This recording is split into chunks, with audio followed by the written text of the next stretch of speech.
In a world where zombies, ghosts, serial killers, and vampires all exist, it's Nico, Brian, Mike, and Dustin, and they are all that stand between you and the films that could end the world. Welcome to the Don't Go Out There Horror Movie Podcast. Welcome back to the Don't Go Out There Horror Movie Review Podcast. Just want to thank all our fans and listeners. We really appreciate all the support. Want to wish y'all a happy new year. Before we jump into tonight's film review, I just want to give a quick shout out to our social medias, Facebook, Twitter, and Instagram. Just search Don't Go Out There on those platforms, and you'll find Brian's awesome artwork he did for us. And check out our website, don'tgoouthere.com. You can find all of our episodes, interviews, our blog store, our celebrity shout outs, all of that. Anything related to us, you can find on our website. And with this new year, we're starting a new themed month, which is going to be exciting. And we're taking on Creature Feature Month. And Brother Dustin is up first with his pick, and he chose 1963's Alfred Hitchcock's iconic classic, The Birds. Dustin, do you want to go first with your general overview and why you Yeah, picked it? yeah, sure. So, this movie is my mom's least favorite movie of all time. My mother is terrified of birds in real life, and so um, this movie. I remember the first time I watched it was with her, and God, it's probably been 20 years ago or more.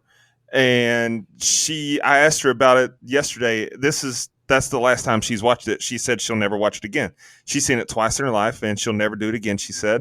And so I just remember watching it with her, and the first time I ever saw it, and seeing how terrified she was. And in my mind, this is I don't know, 2001, 2002, 3, somewhere in there. And she, horror movies had come a long way since then, so it wasn't particularly scary to me, but it was very real to her. And so this movie just always has held a special place in my heart, I guess, because of that, I know it terrifies my mom. But also on top of that, this movie is universally renowned as a classic. Not just a classic horror movie, but a classic movie in general. I mean, it's Alfred Hitchcock, for God's sake.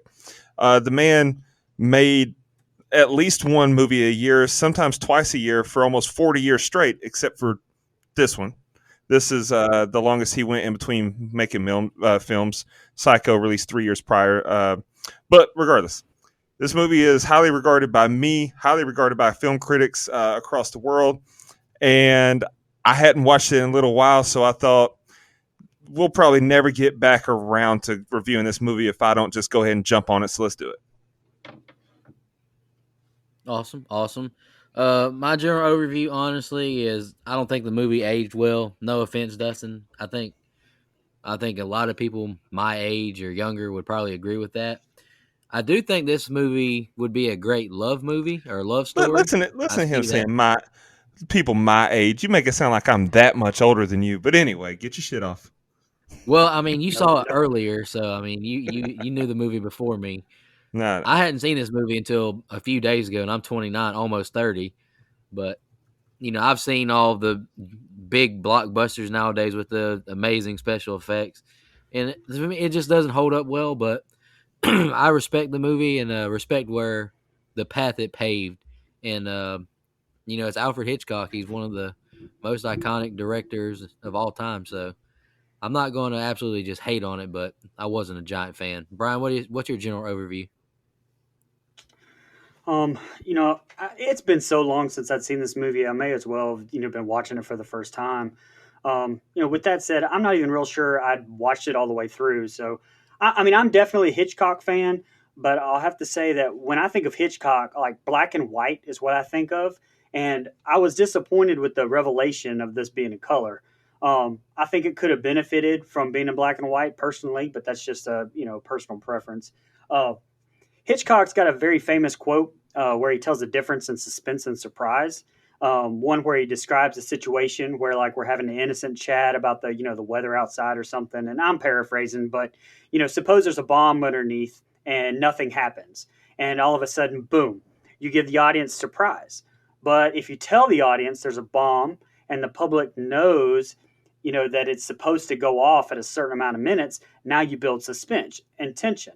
And to the point where like they're shouting at us, chatting about the quote unquote weather or whatever. But, having them participate in the scene, yelling at us to stop talking about, these trivial things. And I think that that's what he was trying to do with this movie. I, and I think he does a good job of it, as we're anticipating birds attacking, pretty much at every moment. But I just think that there's too many of those trivial chats about the quote unquote weather to me in here. I think that this movie goes on way too long. And I do have some issues with the lack of soundtrack because, it's famously how there is none. And, I think it works in some places, but not in all. And I think that it kind of hinders the movie in some other places. All in all, I don't know if I've even made up my mind 100% on this one yet. Maybe by the end of the podcast, I will when it comes to rating time. But I think I'm going to shoot from the cuff with that one because conflicted would be a good word to describe how I feel about this movie at the moment. So, real quick, before we jump into scene to scene, I want to say one thing to a point that both of y'all touched on. So, Brian, you said you think this movie could have benefited from being in black and white. And Nico, you said the effects didn't age well. I think I do want to say that, yes, I can totally see that. In 2021, we're watching a film that was made in 1963 with no computer effects. So, yeah, I completely get that. I guess where I differ is that I'm truly in awe of how well they pulled it off, given the technology they had at their disposal. And so I think at the time, this is fantastic. Could it be remade today with the exact same storyline, the exact same everything, but just improved effects, and would it look better? Duh, absolutely. So, yeah, I completely get what you're saying. So you don't have to feel like you're shitting on my pick by saying the effects are dated, because that should be obvious when we say this movie was made in 1963. I completely respect that outlook. But you're absolutely right, though, Dustin. Considering the times, it was very good, because you can watch a lot of low budget horror movies now, and the effects then are better than the stuff currently if you don't have a budget. So you're absolutely right. Yeah. And I got any more quick. Oh, go ahead. Yeah, just a quick question for you specifically, Nico. Which movie has better effects in your eyes, The Birds 1963 or the original Children of the Corn? Whew, the Birds, probably. Children of the Corn's got some bad effects. Well, that's what I was going to say. Some of the movies in the 90s, especially when they were trying to do everything CG, it looks worse. I mean, it looks worse than practical effects from the 1950s and 60s because it's so cheesy and crappy now. It aged way worse than this. Yeah, the Birds special effects greater than CG Michael Myers mask. Take it away, Nico. Well, no doubt about that. Facts. All right, let's jump into the scene by scene. The film starts with a title card and opening credits and birds flying and chirping loudly on the screen. Now we're in San Francisco, and Melanie walks into a pet shop and sees and hears thousands of birds in the sky. She goes to talk to the cashier about her order, but it hasn't arrived yet, so she waits for her to call and check on it. Mitch walks in and asks Melanie if she can help. She's attracted to him and tries to help, even though she doesn't work there. He wants to buy lovebirds for his sister's birthday party. He asks her birds questions she obviously doesn't know. She lets a canary free by accident, and Mitch catches it with his hat. Mitch knows who Melanie is already. He met her in court. He pulled a prank on her this time. She's glad, she's glad he didn't get his lovebirds. Melanie runs out and gets his license plate number before he leaves. Melanie calls her plug and gets someone to call the DMV to find out who the owner of the license plate is. She asks the cashier if she has lovebirds, but she doesn't, but she'll have some ordered for tomorrow. Melanie has 2 lovebirds and goes to deliver them at Mitch's door, but his neighbor says he won't be back until Monday. He's in Bodega Bay, 60 miles away. Melanie puts the birds in her car and heads there herself. I wrote there's a beautiful countryside shot as she drives the highway. She gets to the post office / convenience store, and she asks, where does Mitch live? He takes her outside and points towards his house. She wants to surprise him, so he says she can get a boat, so he orders her one. She asks what the little girl's name is. He isn't sure, so he gives Melanie instructions to go ask the school teacher her name. No charge for the calls, and she leaves. Melanie gets to Annie's house, and she asks for her name. It's Kathy, and she offers Melanie a smoke. She asks if she's one of Mitch's friends. Annie asks where she met Mitch and says everyone meets him in San Francisco. Good luck, Miss Daniels, she says as she leaves. All right, Brian, that's the 2 opening scenes. What do you think, man?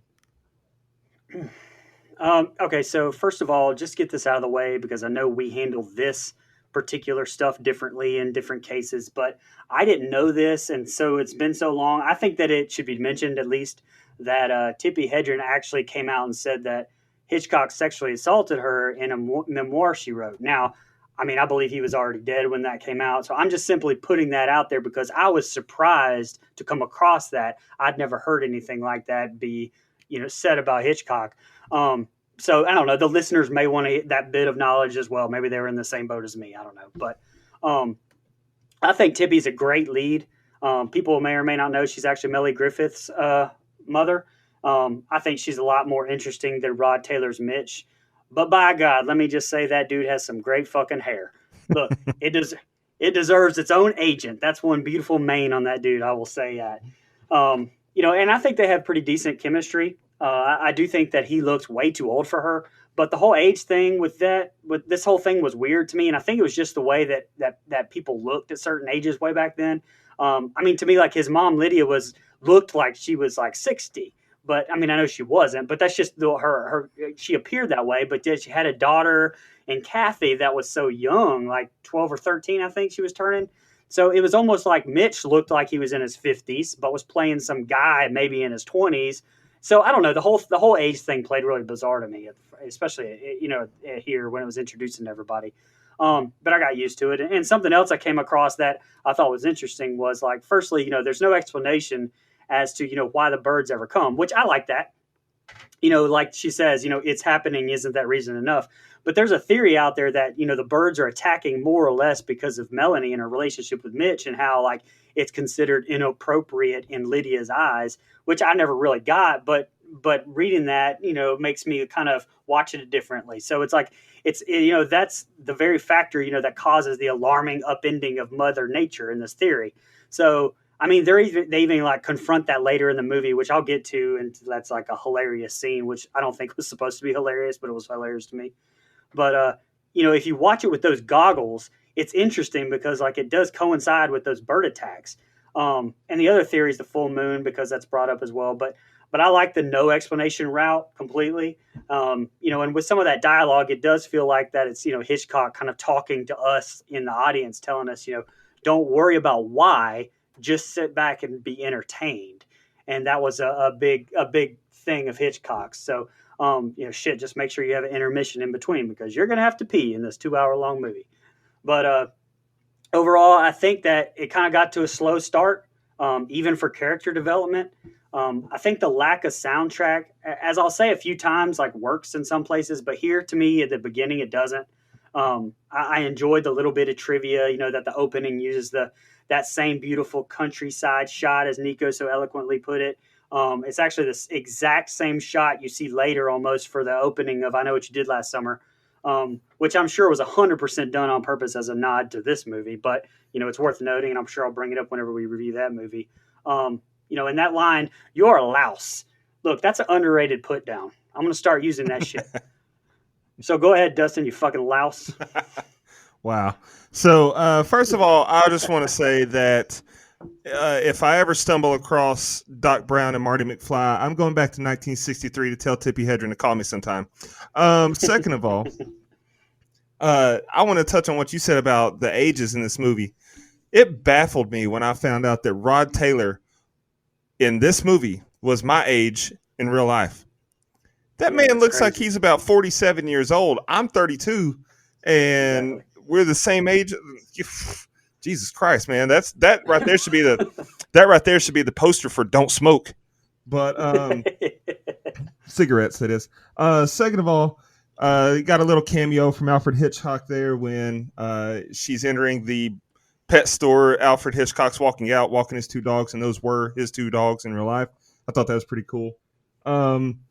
The way that Melanie delivers her lines and acts in this pet shop scene, I thought was really well done. Although this scene kind of I guess it's got to be very.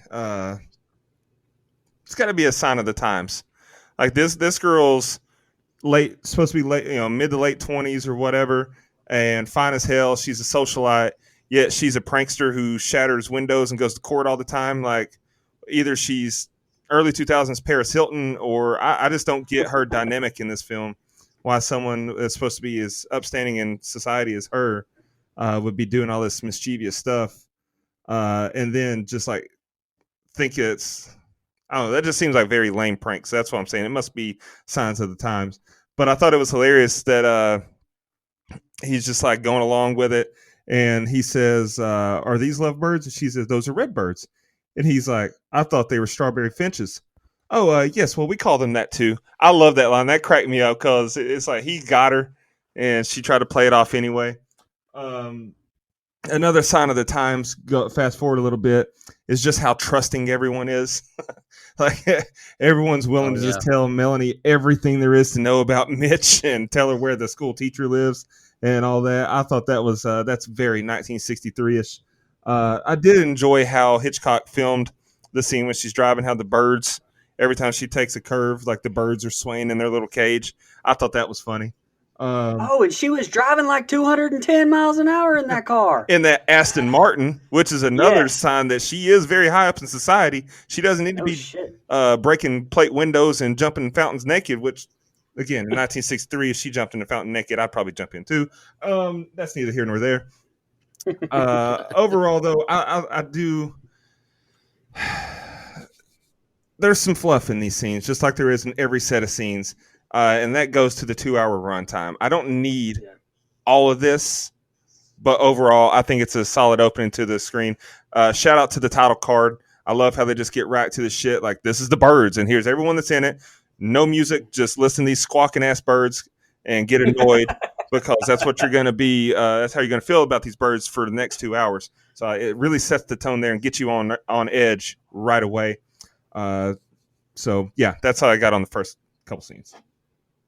Squawking ass birds. That's going on a t-shirt. Melanie fills out a card for Kathy to go along with the lovebirds. She gets to the dock to board her boat. She goes across this bay all by herself and heads towards Mitch's house.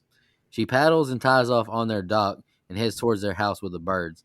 She sneaks to the house and walks right inside and sets the bird cage on a footstool. She goes to leave and boards her boat and paddles away. She watches Mitch go inside and he runs out and looks across the bay. She fires up the motor when he comes back out, but he sees her through binoculars. He gets in his car and heads to town. Mitch waits on her at the dock, but she's hit in the head by a seagull. The two exit the boat, and he takes her to the restaurant to get her wound patched up. They get to the restaurant and sit down. They get her some cotton and peroxide, and he cleans up her cut. And we find out now he's a criminal lawyer. She lies about why she's in Bodega. He says, "You came to see me." She called her father's newspaper to get his information. He introduces Melanie to his mother, Lydia. He invites Melanie over to their house for dinner. Lydia isn't looking too friendly. She lies about staying with Annie and tries to make up a reason to not attend dinner. Melanie is back at Annie's house and asks about staying in her room for rent. She only has little luggage and is only staying because of unexpected circumstances. Annie sees more migrating seagulls as they go inside. Melanie gets to Mitch's house and meets Kathy, and she loves the birds. Lydia calls the man who sold her the chicken feed because they're not eating it. He thinks something is going on with the birds. Lydia says she'll go over to the man's house whose chickens also wouldn't eat.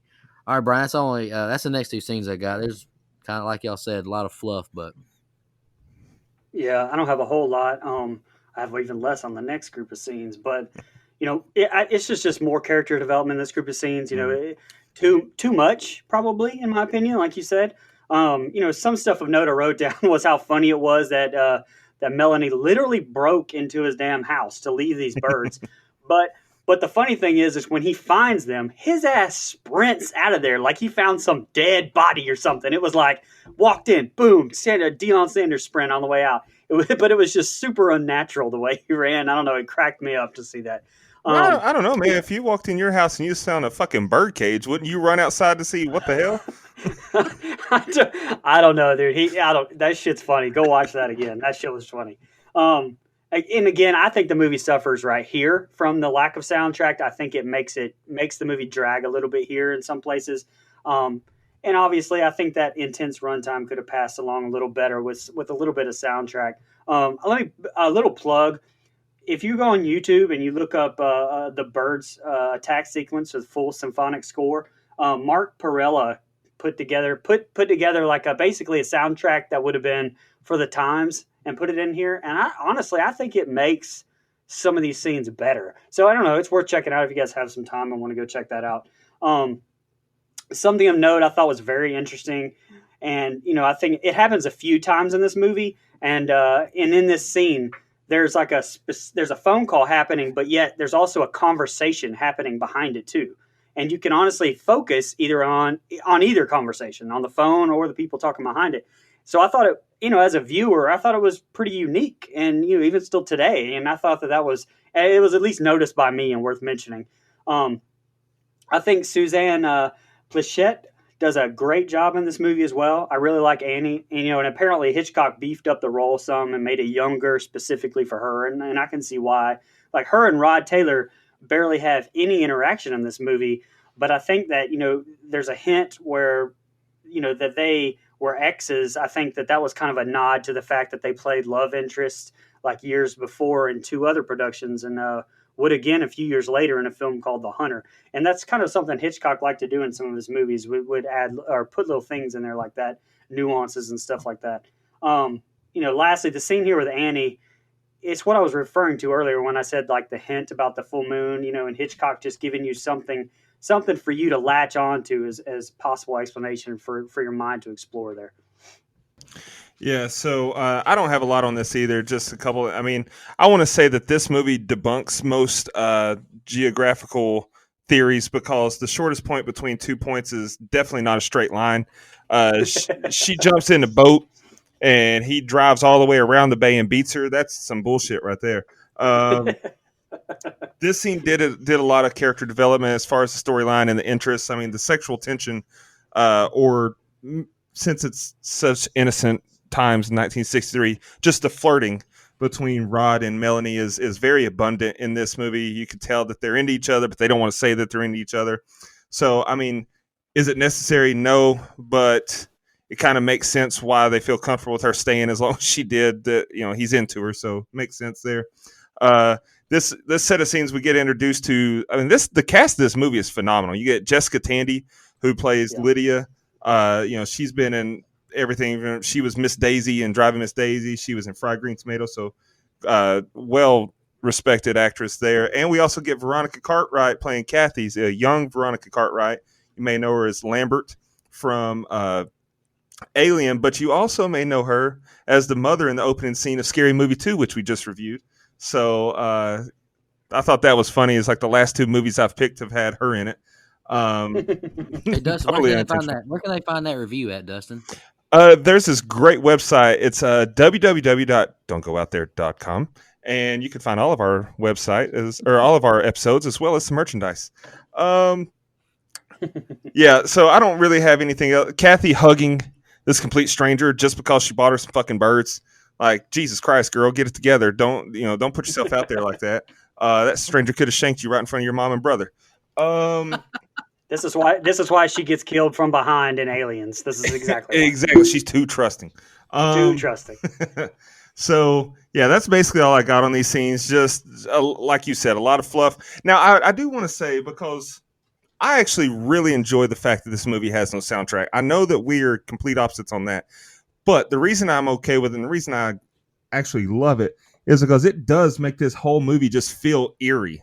This is not something you're used to when you watch a horror movie or a movie in general. Is there, no background music, no soundtrack, no score, and it really kind of makes you uneasy watching some of these scenes. Like when he's looking across the bay and she's in the boat, which, by the way, it's hilarious watching her try to crank that boat. But during that scene, typical movie would have had this light music, like like it's a scene from Bonanza or some shit where he's falling in love across the water. But no, we get it's kind of creepy as shit. Like he's just watching her, no sound, no nothing, not even any squawking ass birds in this scene. So I actually really like that because it does kind of make the whole film just have this unnerving feel to it. So I agree with you, and definitely in some parts. There are some scenes that I even say in my notes that I really like the lack of soundtrack. yeah, Just some of it though, like is weird to me. I don't know. I'll get to some that's of fair. it, but it's just it's up and down. There's some scenes I love it, and some scenes I hate it. So That's fair. Our Kathy talks to Melanie while she plays the piano. Mitch has a client who shot his wife 6 times. Shout out to Dr. Loomis. She asks Melanie if she's coming to our party tomorrow. She says, don't tell anyone if you do come, because it's a surprise party. She asks her to please come. She's begging her. Lydia and Mitch talk in the kitchen about how that he and Melanie met. She asks if she's rich, and I wrote, it seems like Lydia doesn't like Melanie. Mitch walks Melanie out to her car, and he asks if she'd like to go swimming when he's in San Francisco. They debate on the story. She was pushed into the fountain. He asks about her knowing Annie and why she is here. She drives off pissed, and Mitch notices all the birds on the power lines. Melanie gets back to Annie's house. She gets herself some brandy and how he invited her to meet Lydia. She complains how Lydia treated her. She feels her existence just bothered her. She's friendly to her now that she and Mitch aren't a thing. Annie tells her that Lydia is afraid of being abandoned. Annie hasn't left Bodega because she doesn't want to lose Mitch's friendship. Mitch calls for Melanie on the phone. She asks if she's angry, then invites her to Kathy's birthday party. Melanie goes to her room to go to sleep and asks Annie if she thinks she should go to the party. A thud at the door, and it's a seagull that hit the door. Next day at the party, Mitch shows Melanie the views, and they share a drink. She says she has to work tomorrow, and Mitch doesn't believe her. She explains her schedule and says she's free on Fridays, and sometimes she goes to the bird shops, she says as she and Mitch share a smile. Melanie gets emotional when she tells Mitch of her mother leaving, and she heads back to the party now. There's not a whole lot there, but the action starts to pick up after this. Go ahead, Brian. yeah, like I said, I have almost no notes on this group of scenes. But all in all I do basically in these notes is bitch about the fact that I actually lose track that I'm even watching the birds at this point in the movie. Like we're seriously, I mean, like I think 45 to almost an hour into this movie at this point. Which okay, I definitely care about these characters, so it did do the character development, it accomplished what it needed to do. But to me, like I don't know. I'm just like, wow, thinking about I got a whole another hour of this movie left. When are the fucking birds going to get into this thing? And by the way, I 100% see the ridiculousness, in a nobody from Chattanooga, Tennessee, sitting here critiquing one of the greatest horror writers and directors in the history of cinema.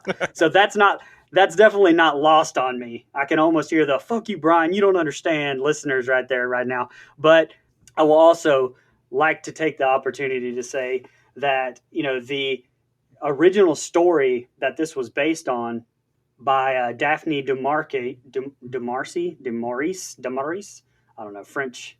Anyway, they absolutely share no characters, and in fact, the only in common the Bayside town setting, the birds' bizarre behavior, and their inexplicable tendency to launch frenzied attacks fall dormant only to attack again later, and the title. In her story, the main character discovers that this pattern is directly related to the rise and fall of the tides and uses it into their advantage, as opposed to this movie, which kind of seems to follow the same pattern but never really makes a direct connection, which honestly I like. Also, the original story takes place in Britain, and centers around a man protecting his wife and 2 children at their isolated cottage, as opposed to this movie, which that's just some interesting differences in the two. First of all, I want to say, Brian, that I love how you have, you feel the need to walk it back a little bit and apologize to Alfred Hitchcock, but you have no problem shitting on Rob Zombie or Stanley Kubrick. So I want to know what the fuck that's about. But Hitchcock, this is Hitchcock we're talking about here. It's Rob fucking Zombie. Anyway, yeah, I don't have a lot on these scenes either. It's just a lot of, I don't want to say unnecessary, but unnecessary. It's weird to me that when she gets to their house, she just starts playing the piano. Like, you ever had a stranger in your house and they just start playing your fucking musical instruments? Like that, who does that? But that's just to me, that's Melanie trying to peacock in front of her love interest here. She's trying to spread those wings to attract a mate, which is a little inappropriate in front of the little sister and the mom. But you know, also I think in that same setting, it's a little bit weird how they made light and even kind of laughed about the murder. Like they kind of poked fun at the fact that he shot his wife in the head 6 times. That was a little bit weird to me, considering he's an attorney. Um, but then we get over to Annie's house, and it's there's some definite tension there between Annie and Melanie. Like I was picking up, like Annie's definitely jealous of Melanie, but that doesn't really go anywhere. And I wish it would have. I wish they would have explored it, like made them not enemies, but maybe made it to where Annie is, when they go the scene later in the diner where you get the hysterical woman who kind of blames it on Melanie. I kind of wish that Annie would have been in on that, because it would have made sense, because she wants Mitch to herself, is what that's kind of how they're painting this picture, making it look like she's jealous because she's interested in Mitch and they have a history, blah blah blah, and she's jealous that she's getting to spend time with the family when the mother hated her guts. So I wish they would have used that. That would have made this make more sense to me. That would have been really good, actually. But it didn't go anywhere, and this scene can go to hell. But the bird flying into the door was a nice reminder that, oh yeah, this movie's called The Birds because the birds are the murderers, and the bird is the word. Which, by the way, I did not know until today. I did not know until today that song, "The Bird Is the Word," came out the same year. I wonder if that's coincidence or intentional. Anyway, go ahead. Hey, the first time I ever heard that song, I think, was on Family Guy. Family Guy, yeah, definitely. What's the word? Oh, Same. You know the word.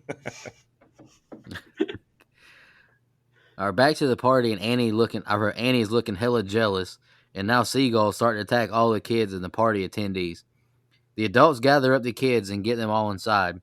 Melanie asks Mitch if this is usual with the bird activity. Back at the Brenner house, they sit to eat, and then birds swarm them in the living room through the chimney. Mitch swats at the birds and props the coffee table against the fireplace. Then Officer Al comes to the house and gives them no good advice. They explain to him how they were attacked at the party and Melanie was hit by a gull on her boat. He says to put some screen on the chimney. Melanie and Kathy go get her things from the car. Lydia goes to Mr. Fawcett's house to check on his chickens not eating feed. She knocks on the door to no answer. She goes inside and finds his room wrecked and him dead on the floor with his eyes pecked out. She runs out speechless and drives away. She gets back home shook up and she runs inside. Mitch tells Melanie he's going over and they hug and kiss before he goes. Melanie makes Lydia some tea and takes it to her. Lydia asks if she thinks Kathy is safe at school. Lydia is very scared of the birds attacking Kathy at school through the windows. She now tells Melanie of her husband passing. She doesn't want Melanie to leave and wants to understand her because Mitch is fond of her. Lydia doesn't want to be left alone. Melanie offers to go check on Kathy at school to comfort Lydia. She thanks her for the tea and goes to sleep. Melanie goes to the school now and they're all singing. God damn, fuck that song. Melanie goes back outside and sits on a bench by the playground. She lights a smoke and we see birds landing behind her on the monkey bars. Melanie turns and sees all the birds now and heads back to the school. Melanie tells Annie to close the door and shows her all the birds outside. Annie quiets the students and says they're doing a fire drill and to go home if you live close or go to the bottom of the hill. The birds attack the students as they run away from the school, pecking at their faces and heads. Melanie gets in her car with Kathy and another kid. She honks her horn, scaring the birds off of it. All right, Brian, go ahead. That's the next two scenes, brother. Look, I will say that the attack came out of nowhere, and I loved it. And this is a place where, Dustin, I feel like the lack of soundtrack did really work with this attack. Mm-hmm. Also, this sheriff obviously went to work at fucking Haddonfield in the twilight of his career, because this is some straight up Haddonfield police work right here. I felt Mitch when he's trying to explain, and the dude's like, "Birthday? How old is she? Quite a mess here." And Mitch is like, "What the fuck?" Like, I don't know, dude. That's just, I loved it. And when Lydia finds the body, it was a nice touch with the eyes, but the blood effects were a little too red. Another thing you don't have to worry about with black and white films. And this is like a place where I felt like it needed some soundtrack. I needed some of that intense piano musical trigger or something, when she sees the dead body. And Lydia driving her ass home so fast, I half expected old mama to run into a little hanky-panky going on when she got home. But I think it slows down, a lot here after that, kind of killing the tension like way down. Now, I mean, I do like that school scene. And, there's a lot of really good tension with Melanie looking over at the birds on the school equipment. But the plan of, okay, kids, run, can't say that that was the best number one plan there, Annie. Especially like when you find out later that she lives right by the fucking school in the other direction, like one house down. It's just the old motto, fuck them kids, I guess, just because they're on their own and we're going to just hop up in this ride real quick. Um, uh, oh, and actually, someone actually lives in this old schoolhouse now. Apparently, like it's the old Potter Schoolhouse, which was in service from 1873 to 1961, but is now a private residence, believe it or not. Lastly, the schoolhouse children running scene, I can appreciate a lot more knowing how difficult it was, especially back then for them during their reshoots. So Hitchcock had them on the backlots of Universal running on a treadmill with a combination of like fake and real crows attacking them, and and you had several of the children who would like fall, and then the other was like because they were in a line, so the others would all like knock down, kind of like a little league football team, like running through the paper. So it took them a few days to get right. So those little tidbits make me appreciate that little 15-20 second scene a lot more. Yeah, I would pay money to see those outtakes of those kids falling because they made Michael Jordan proud here. Fuck them kids. That is hilarious. So I want to say that every critique that I've had in this review up until now is totally redeemed in this set of scenes. I think this set of scenes is perfectly done. Everything about it. Now, granted, that cop did make Deputy Dewey look like the best cop, this side of the Mississippi. But I thought I do not argue with that. That is the truth. I do like the way that the living room scene was shot.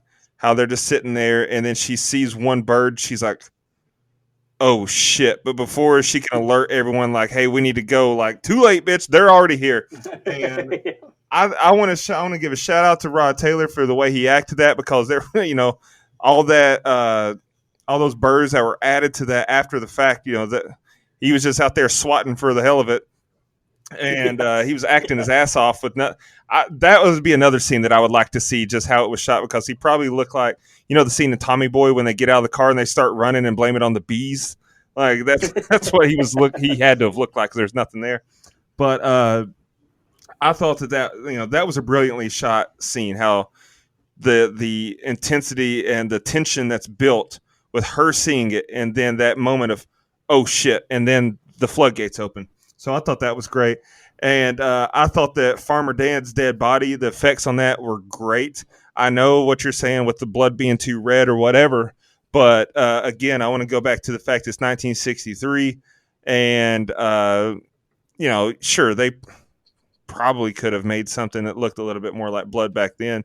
But the way that they made his eyes look like they had been pecked out was holy shit, that's well done. Like, that's some better effects than some of the movies we reviewed on here. And so I thought that was well done. The tea scene where Melanie takes the tea into the bedroom to Lydia apparently had to be shot twice, because the first time they shot it, Hitchcock gave her the direction to kind of act a little bit bitchy towards Lydia. But then upon watching it, Jessica Tandy said, "No, I don't like the way that came across. Let's run it back, Turbo." And she made him reshoot it, and that's when she was more affectionate. So a little peek behind the curtain there. And then the school scene to me is everything. I know that song is annoying to Nico, and it goes on for too long. It's like 3.5 minutes of those kids singing, but it's so eerie. It's creepy, and the way that the film the scene is shot, where it'll show you a bird and show you the jungle gym or whatever you want to call it there. There's a couple birds on it. Then it goes right back in tight to Melanie's face, and she's sitting there all together. And then it'll show you another bird, but it never shows you just how many birds are there. And that's another one of those moments where you're like, oh shit! Like, you can feel the tension and the panic, but she couldn't panic because she didn't want to draw too much attention. But I agree. Having those kids go outside was hilarious. I have to think that that was done intentional, because of the times. And what I mean by that is this is in no way a reflection of how I feel, but in the times of 1963, women, especially in film, were not portrayed as being the smartest. And so I think that had to play into it. Like, yeah, let's have these women lead these kids outside when the fucking birds are flying down trying to kill everybody. That had to be a nod to the times and as far as sexism and gender roles back then, because there's no way in hell they thought that was actually going to work. Well, hey, and when you're talking about the blood being too red, like that's why I said I kind of, especially in these old movies that do that, especially this close to the black and white era, I kind of think that okay, well, they've got this standard that they have for like, all right, blood is this color because it shows up better in black and white. And so like that's why I kind of, when I see the red blood, that's what made me think, all right, well, I'm sure maybe that would have looked really good in black and white because it would have been, a different shade of gray. Yeah. And, a different, you could tell a little bit more. That's just how I write it off. Yeah, that makes a lot of sense. I get you. Back at the restaurant, she calls her dad to tell the story. An old woman tells her there's a difference between crows and blackbirds. She says birds bring beauty to the world and mankind makes it difficult for life on this planet. We get an end of the world guy chiming in now.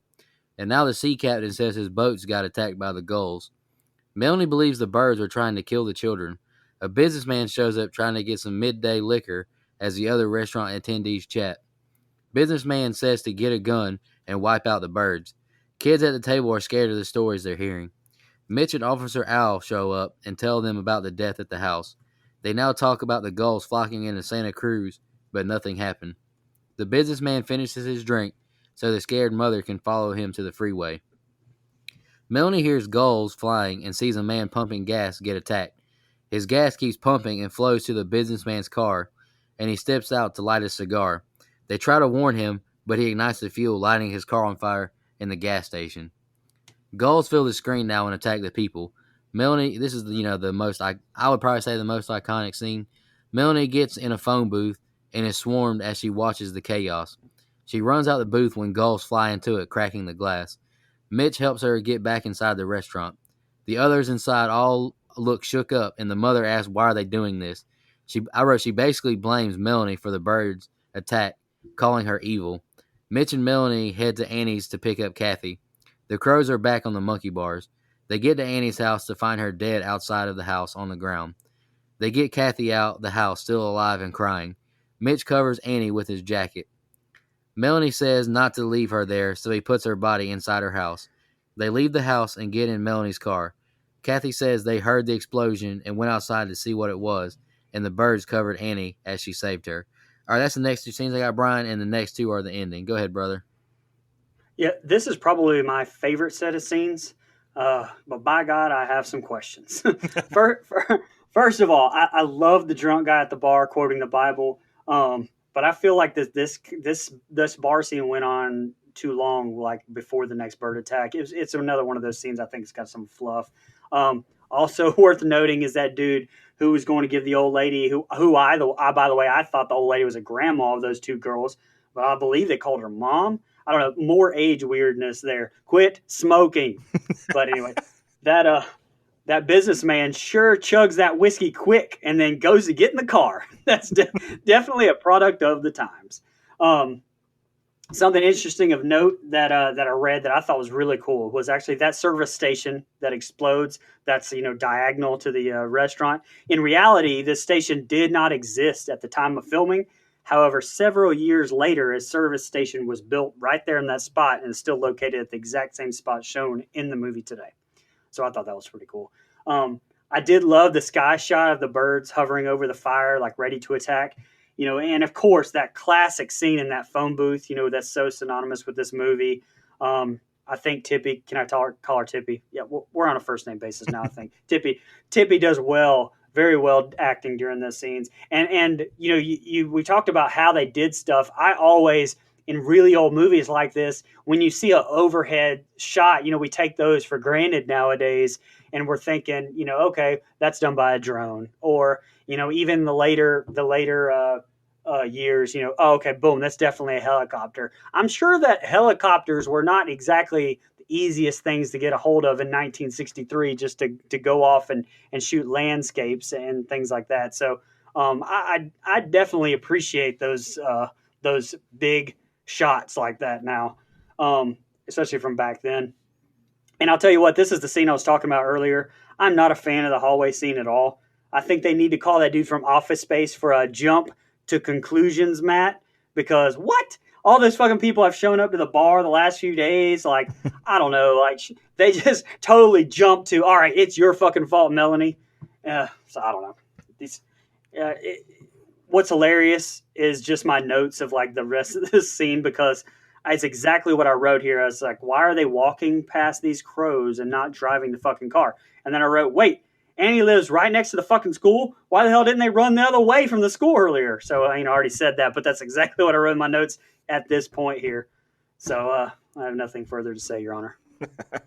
So, first of all, I want to say it's corny as hell that they just happened to put an ornithologist in the diner there. Like, have you guys ever been out and just met an ornithologist? I know I didn't. I had to look up what that fucking word meant after I watched this movie. So, that lady at the bar just like, oh, there's very much so a distinct difference between blackbirds and crows. Get the fuck out of here. No one knows that shit. Anyway, sorry. The diner scene, I like the diner scene, though, because it introduced a lot of characters that just had little... there's a lot going on in this diner scene, but it wasn't too much. It wasn't overly done. It did drag on a little bit long, I agree. But I want to touch on something you said when you said stop smoking. I mean, the explosion, Jesus Christ. This whole movie is a ad for don't smoke cigarettes. And also, I want to say that gas pump, that was an impressive stream when he dropped the gas pump and it flowed downhill that far. I mean, that could be an ad for Flomax. Sorry, I had to do it. Don't cross the streams. The explosion was just fucking chaos, though. Like, dude's pumping his gas. He gets the shit pecked out of him. He dies. Spills gas down the hill. The old drunk bastard just drops his matches, blows himself up. I mean, that shit is chaos. That right there should have been the end scene to the movie. Maybe not right then, but I would have much rather this movie end, which is like the whole town burning down because these birds. Like, that shit would have been hilarious. But anyway, I do agree that the shot from the sky was iconic and very impressively done. That's just goes to show the dedication that Hitchcock had into making everything a masterpiece and making everything meaningful. I really liked it. The only thing I would have wished is that Kubrick did it so that it would have lasted longer. I knew you were gonna fucking pull Kubrick there. I knew you were going to. Okay, sorry. Go ahead. All right, this is the ending, y'all. Mitch is boarding up all the windows at their house. Their phone and power's out. Lydia calls them inside and has them watch the news. Lydia and Mitch begin to argue, but she apologizes when she realizes what she said about her husband. Kathy asks if she can bring the lovebirds in, but Lydia forbids it. Mitch is checking all the doors and windows to make sure everything is closed and snug. Kathy asks why the birds are trying to kill people, but he doesn't know. Kathy says she feels sick, and Melanie takes her to the bathroom. They hear more bird noises outside and get scared. Mitch puts more wood on the fire to keep them out the chimney. Gulls try to crash through the windows and peck through the front door. Mitch goes to the bathroom to treat his wound, but notices the door getting pecked and puts furniture in front of it. He now nails the door shut. Their lights go out and everyone except Melanie falls asleep. She hears a bird's wing flapping inside the house. She whispers to Mitch, but he doesn't wake up. She gets a flashlight and heads upstairs. She opens the door to her room and sees a hole in the roof. She flashes the light at the bed and is swarmed by the birds.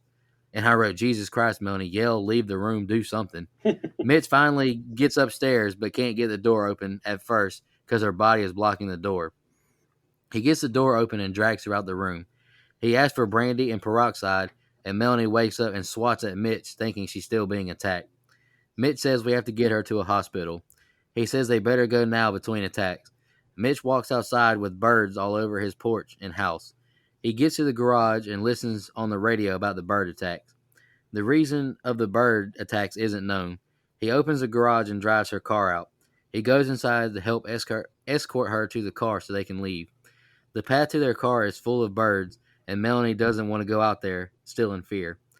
He gets Lydia and Melanie in the car and goes back for Kathy, who brings the lovebirds along. Lydia embraces Melanie in the back seat. Mitch drives them away from the house and all the birds. And I wrote the film ends with a yard full of birds squawking. All right, go ahead, Brian. What'd you think about the ending? By the way, whenever you were reading that, I don't know why, I just want to share this, but you said that she was laying on the couch and he was asking for brandy, and for some reason Brenda popped in my head from Scary Movie and been like, "Who the fuck is Brandy?" Like, I don't know why that popped up. I don't know why that popped in my head, but anyway, okay, back to the review. Look, Lydia like losing her shit here, and then like Mitch's solution is for her to go make some coffee, because that's what this bitch needs, is some more caffeine. Okay, all right. All right, so the lack of soundtrack to me works when they're like waiting in the house. But another scene where tension kind of dwindles away and like it isn't just built back up, because I think that this part goes on a little bit too long before the birds are attacking again. There's definitely some tightening up that I think should have been done with the cuts, but again, I'm not Hitchcock. But like, in a complete 180 though, the lack of soundtrack with the birds squelching and with the power goes out, I think it's very effective, especially like when they're just like under that lantern light. Very ominous. The very first time that I really felt tension in this movie, like for sure. And I think that had a lot to do with it being night. And, I kind of have a thing for horror movies at nighttime. I don't know. So I think it set the mood then for me. Now, it's funny Nico said what he did, because the Melanie being attacked in the room scene with no screaming, the poorest escape attempt I've ever seen. It was actually more frustrating to watch that more than anything. But I'll say this. This is where it should have ended. Like, I think that she should have died. And, then you show the birds like making their way downstairs, but you're just steady on like a dead Melanie's face, and you can just hear everyone else downstairs screaming. Boom. And that's the end of the movie. Brian Hitchcock's the name. I think that we should have made it right there. Just made a better movie. But that didn't happen. So we get a bandaged up Melanie that looks like she just got her wisdom teeth taken out, more than eaten by any birds. But okay. And, but I will say it was some great acting by Tippy. Like, I will, on a serious note, just great acting by her when she's getting taken out to the car. Mm-hmm. I think she looked genuinely terrified. Like, I thought that was a really good look. Mm-hmm. And I loved the exchange between Melanie and Lydia in the car. Like, no words are spoken, just the way they looked at each other and comforted each other. Like, they kind of gave each other what they needed, in that whole form of that mother-daughter relationship that she, I think, said early in the movie she didn't have a mother, and that relationship. So was that earned? I don't know. That's debatable, but I really think that was a really good moment. And when I say wasn't earned, like, this is a 2-hour movie, so I'm not saying that it wasn't explored. I just think that there wasn't the timeline was only a couple of days, but man, these relationships all went very quickly. Mm. Like you said, they were very trusting.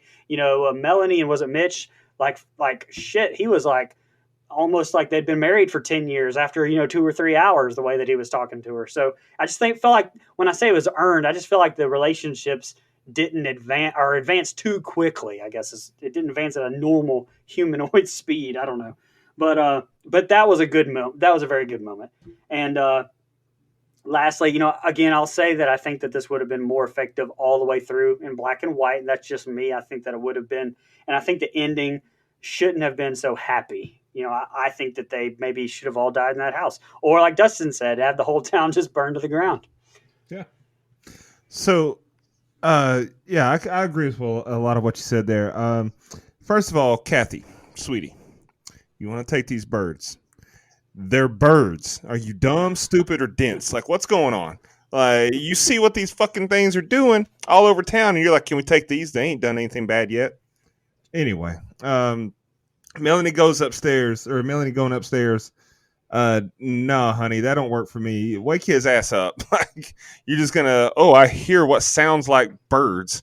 Let me just go upstairs and check it out. And then how did that big ass hole get in the roof?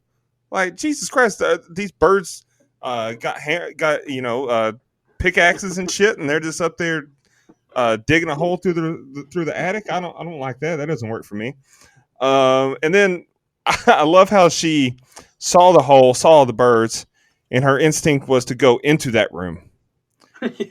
not And close it. not close the door, and the door. Yeah, it wasn't a pull door. Like she had to push to enter the room, which means that it was more inconvenient for her to go inside and stand in front of the door than it would have been to just close it back the way she came. But nonetheless, it happened. Um, Look, the ending of the movie, I agree with you.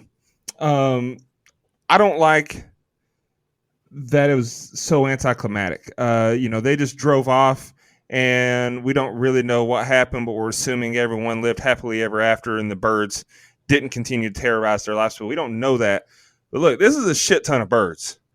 Like that was a lot of birds in that final scene, and so it's still very unnerving and creepy as shit just because the amount of birds that were there.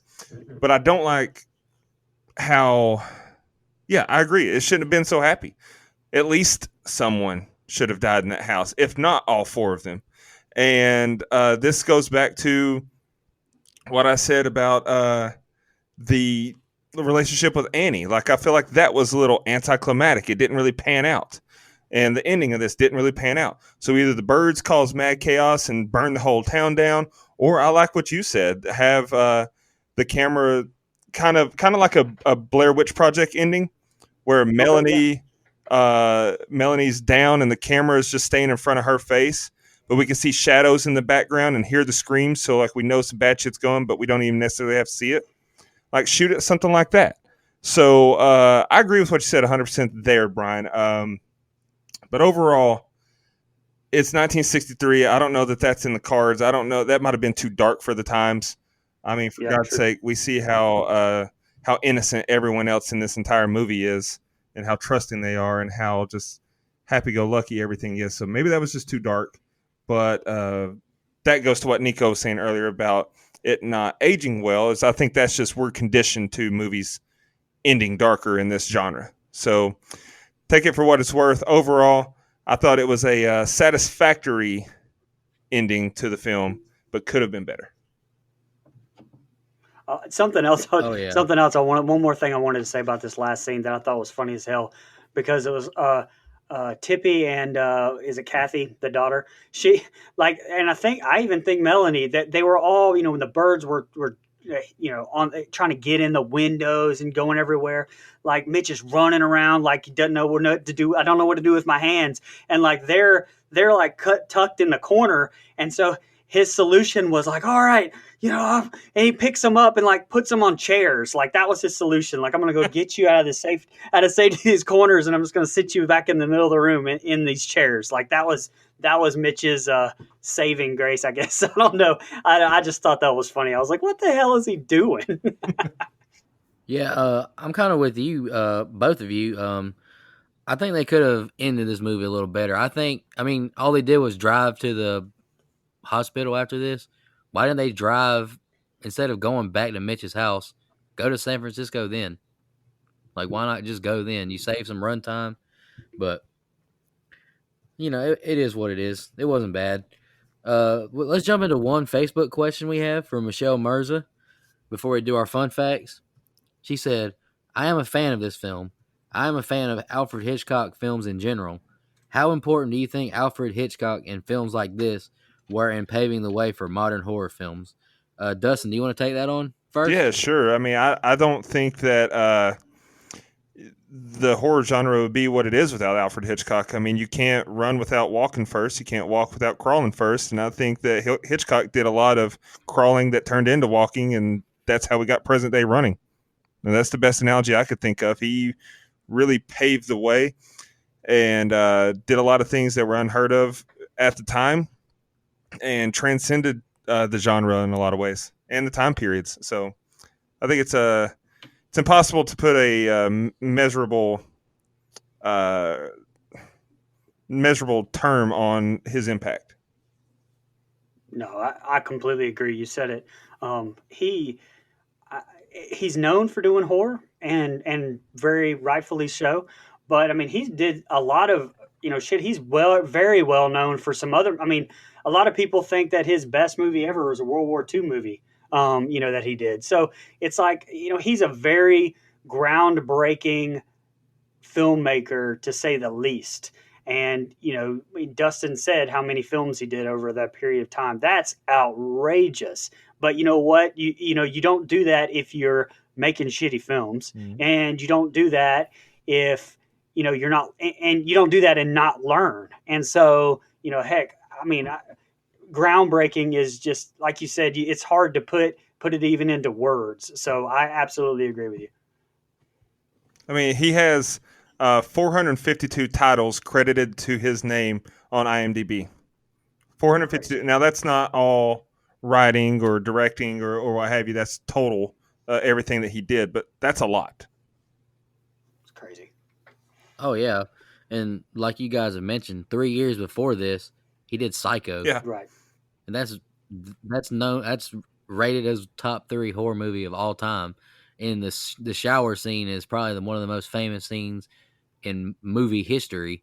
Right. So yeah, I can't really speak on it too much because I'm not too familiar with him. But if you directed Psycho, I mean, yeah, you made a giant impact on the genre. Let's jump into fun facts real quick, guys. Does anybody want to go first? I have quite a few, so if anyone wants to go first, they can. I've got 3. I've only got one because so many. I mean, I said so many during my review. I Same. only have the one. So in the Birds 2 Lands End that came out in 1994, Tippi Hedren did not play her character in this movie of Melody Daniels, but a character named Helen. There you go. Yeah, and The Birds 2 is a dud, just for anyone wondering. That movie has a 2.9 rating on IMDb, and I would give it less than that. But anyway, I'll go ahead and get mine out of the way. I've got 3 quick fun facts here.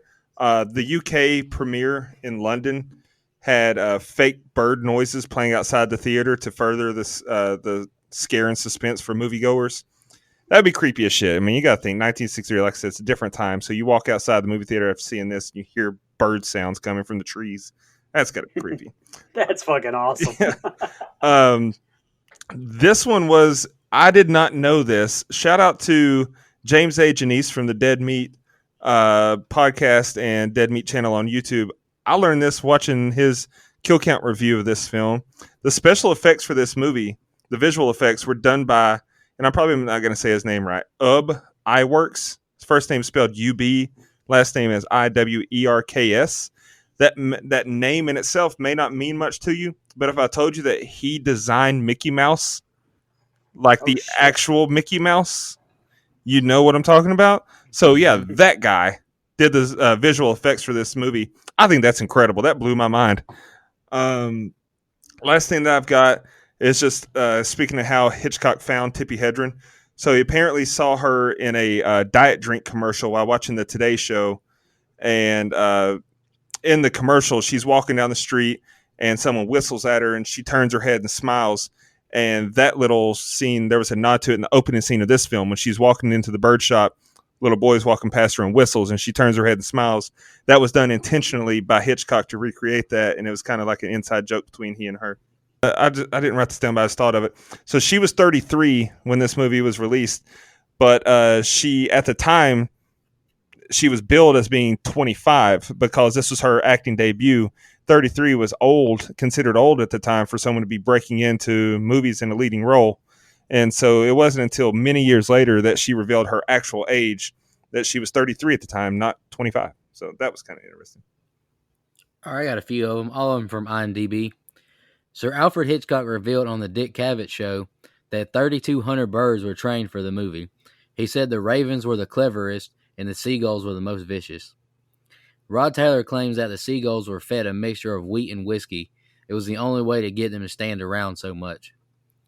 Several endings were being considered. One that was considered would have shown the Golden Gate Bridge completely covered by birds. The scene where Melanie is ravaged by birds near the end of the movie took a week to shoot. The birds were attached to her clothes by long nylon threads so they could not get away. Melanie wears the same green suit throughout the movie, so Tippi Hedren was provided with 6 identical green suits for the shoot. This movie featured 370 effect shots. The final shot is a composite of 32 separately filmed elements. And my last one is Tippi Hedren donated her script from this movie to the Smithsonian's National Museum of American History.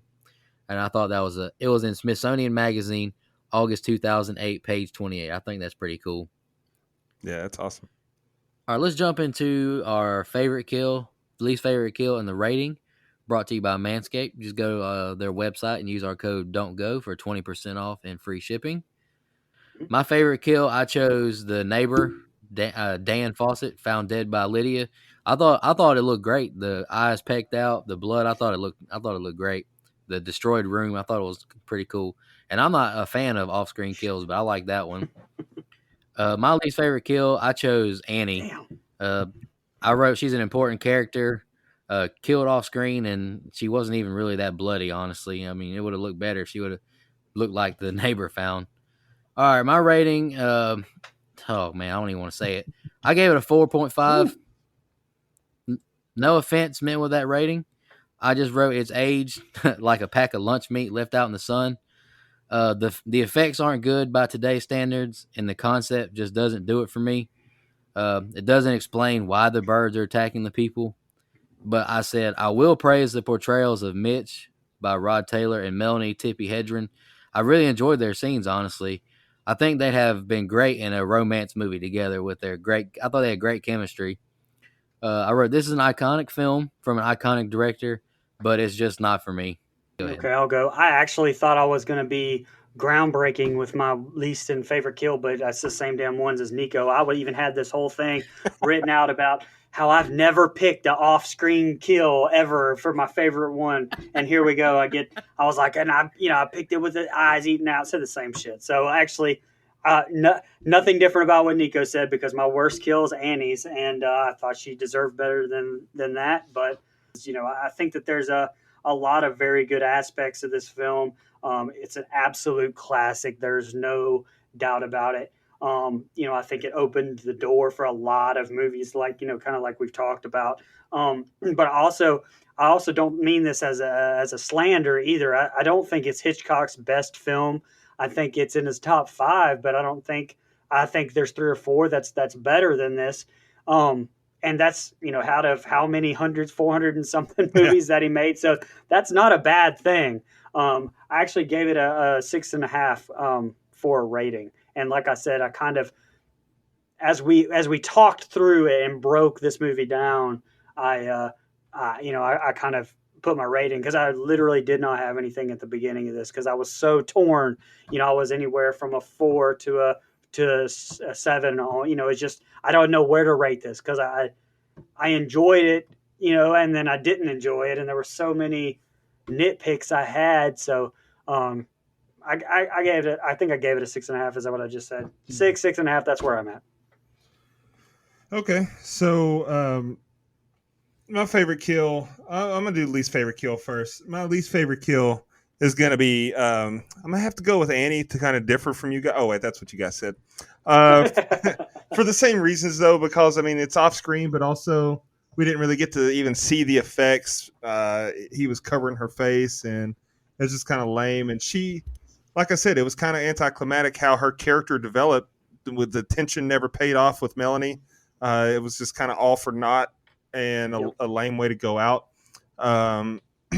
My favorite kill, I went with a tie with the other two. Only 3 kills in the movie, but I went with a tie with the other two just because Farmer Dan's effects were great for the time. Like I said earlier when we were talking about it, I love how they made his eyes look, and it's creepy as hell to see anyone with their eyes plucked out. And so I thought that was well done. But also, man, I love the pure fucking chaos of the gas station blowing up because of these damn birds. And I had to go with the tie. Plus, you add in the fact that it was on screen. It's the only one we got to see on screen. And so I went with the cop out, and I tied them.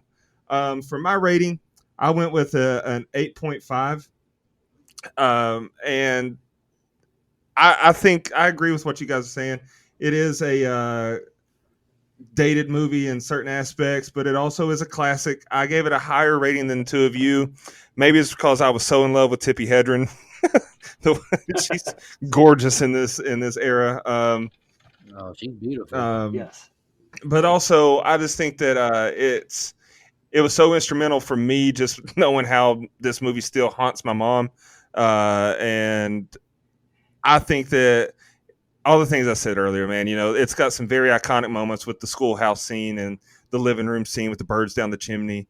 The way that the effects were done, given the fact that there's no computer technology available at the time, and just the attention to detail and the dedication to putting something together that looked as well as it did for 1963 is just incredible.